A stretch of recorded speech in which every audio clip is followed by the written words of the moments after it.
अमेरिकी राष्ट्रपति Donald Trump और सऊदी क्राउन प्रिंस मोहम्मद बिन सलमान, जिन्हें MBS भी कहा जाता है, उनकी 18 नवंबर को व्हाइट हाउस में होने वाली मुलाकात अब मिडिल ईस्ट की राजनीति का सबसे बड़ा मुद्दा बन गई है। रिपोर्ट्स के मुताबिक सऊदी अरब ने साफ लफ्जों में अमेरिका को बता दिया है कि इजराइल को मान्यता देने का उनका रुख नहीं बदला है।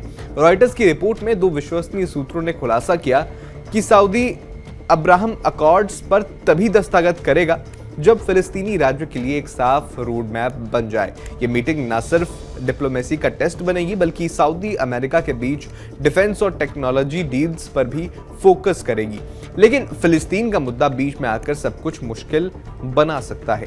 ट्रंप ने पिछले महीने CBS के एक इंटरव्यू में कहा था कि उन्हें यकीन है कि सऊदी बहुत जल्द उन मुस्लिम देशों की लिस्ट में शामिल हो जाएगा जो इजराइल को मान्यता दे चुके हैं। लेकिन सऊदी के अधिकारी अब ये सुनिश्चित करने की कोशिश कर रहे हैं कि मीटिंग की शुरुआत में ही इजराइल का टॉपिक ना उठे।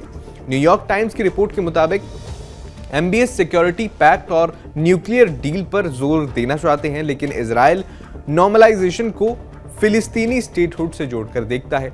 सऊदी अरब की पोजीशन बिल्कुल साफ है। इजराइल को मान्यता तभी मिलेगी जब गाजा से इजरायली फौजें पीछे हटें, इंटरनेशनल प्रोटेक्शन फोर्स तैनात हो और फिलिस्तीनी अथॉरिटी को वापस कंट्रोल मिले।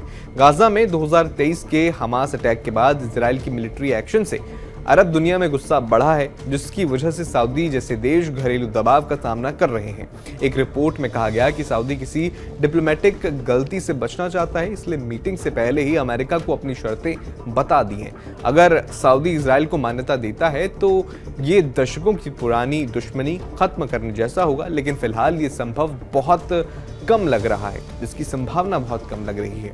MBS की अमेरिका यात्रा सिर्फ इजराइल पर फोकस नहीं है या इस पर नहीं रुकेगी, बल्कि सऊदी अमेरिका से F-35 stealth fighter jets, advance technology, joint military exercise और हथियारों की तेज सप्लाई चाहता है। आपको बता दें कि F-35 का मुद्दा बहुत संवेदनशील है, क्योंकि मिडिल ईस्ट में सिर्फ इजराइल ही ऐसा देश है जो इन अत्याधुनिक फाइटर जेट्स का इस्तेमाल करता है।